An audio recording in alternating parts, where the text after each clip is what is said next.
Haleluya, puji Tuhan. Salam sejahtera bagi kita semua. Selamat datang dalam program Podcast GPDI Eklesia Karangmulia dalam segmen Rahasia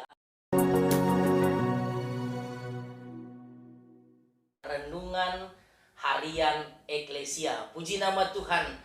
Bapak Ibu, dimanapun engkau berada yang sedang menyaksikan program ini, saya percaya doa saya kita semua dalam keadaan baik-baik. Tetapi apabila engkau sedang menghadapi sebuah pergumulan, sebuah tantangan dalam kehidupan, percayalah Tuhan saudara, Tuhan saya, Dia adalah Tuhan yang senantiasa akan memelihara dan menjaga dan melindungi kita.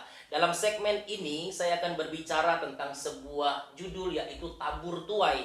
Di dalam Kejadian pasalnya yang ke-8 ayatnya yang ke-22, demikian bunyi firman Tuhan. Selama bumi masih ada, tidak akan pernah berhenti musim menabur, musim menuai, dingin dan panas, kemudian juga siang dan malam. Saya tidak berbicara tentang siang dan malam, saya juga tidak berbicara tentang panas dan kemarau dan hujan, tetapi saya berbicara tentang tabur tuai. Alkitab mencatat dan menjelaskan, apa yang kita tabur pasti kita tuai. Kalau saudara ingin menuai sesuatu daripada Tuhan, harus ada taburan. Mau nggak mau, saudara dan saya harus menabur. Janji Tuhan di dalam Yesaya pasalnya yang ke-58, ayatnya yang ke-13 dan ayat yang ke-14. Apabila engkau menginjak-injak hukum sabat dan tidak melakukan urusanmu pada hari sabat, artinya kita beribadah kepada Tuhan, maka ayat 14 berkata apa? Ada tuaian di sana. Keadaan boleh sulit, keadaan boleh susah, tetapi ada tuaian di sana. Tuaiannya kamu akan happy, kamu akan bersenang-senang. Karena apa? Dampak dari ketika saudara dan saya beribadah kepada Tuhan. Apa yang harus saudara dan saya tabur? Yang berikutnya adalah saudara dan saya harus tabur pengampunan. Itu adalah sebuah sampah. Ketika saudara dan saya nggak bisa mengampuni, saudara dan saya tidak bisa memaafkan satu sama lain, itu sampah. Itu harus dibuang dalam kehidupan kita. Karena Alkitab mencatat, kalau saudara tabur pengampunan, maka kita juga akan menuai pengampunan. Di dalam firman Allah, dalam Matius pasal 6 ayatnya yang ke-14 dan ayatnya yang ke-15, di sana dikatakan, karena jikalau kamu mengampuni kesalahan orang, maka Bapa di surga akan mengampuni kamu.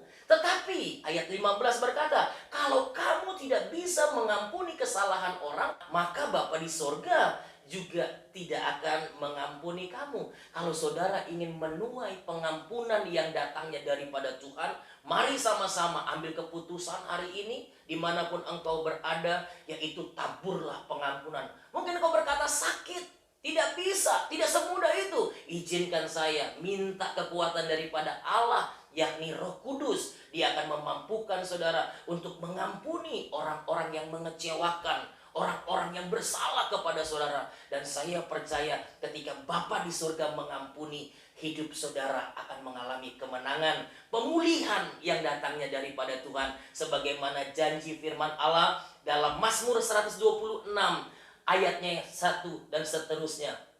Ketika Tuhan memulihkan keadaan Sion, keadaan kita menjadi seperti orang-orang yang bermimpi. Sebab kita percaya Sion berbicara gereja, gereja berbicara saudara dan saya. Ketika kita mengampuni, maka kita percaya kita mendapat pengampunan dari Tuhan, pemulihan terjadi dalam kehidupan kita. Percaya dan yakinilah, terus beribadah kepada Tuhan, maka engkau akan gembira, engkau akan bersenang-senang menikmati janji-janji Tuhan. Dan yang kedua adalah teruslah kita menabur pengampunan hari-hari ini. Jangan simpan akar pahit, jangan pendam itu sampah, tapi kita buang, kita lepaskan pengampunan, maka Bapa di surga akan mengampuni kita. Kita menjadi pribadi-pribadi yang diberkati oleh Tuhan. Haleluya. Kita tunduk kepala dan kita satu di dalam doa. Bapa dalam sorga, dalam nama Yesus Kristus, pada saat ini kami berdoa lewat segmen renungan harian daripada Podcast GPDI Eklesia Karangmulia, kami berdoa untuk setiap mereka yang sedang menyaksikan program ini dimanapun mereka berada. Apapun realita, apapun hal yang mereka sedang hadapi hari ini, kami doakan supaya Tuhan turun tangan, campur tangan, menyatakan mujizat-Mu atas mereka. Kebenaran firman Allah yang sudah kami dengar, Roh Kudus memampukan kami untuk kami terus menabur kehidupan kami, beribadah hanya kepada Tuhan. Maka janji-janji Tuhan, ada tuayan-tuayan yang Engkau siapkan bagi kami. Bahkan juga apabila ada kesalahan, apabila ada kekurangan dan kelemahan, Tuhan ampuni kami. Dan apabila ada orang yang bersalah kepada kami juga mau mengampuni mereka ya Tuhan. Dan kami percaya firman-Mu berkata, selama bumi masih ada, tidak pernah berhenti musim menabur dan menuai. Kami akan menuai pengampunan yang datangnya daripada Tuhan di dalam nama Tuhan Yesus Kristus. Haleluya. Amin. Puji Tuhan, Bapak Ibu tetap semangat di dalam Tuhan. Percaya Tuhan pasti menyertai dan Tuhan pasti melindungi kita semua. Haleluya.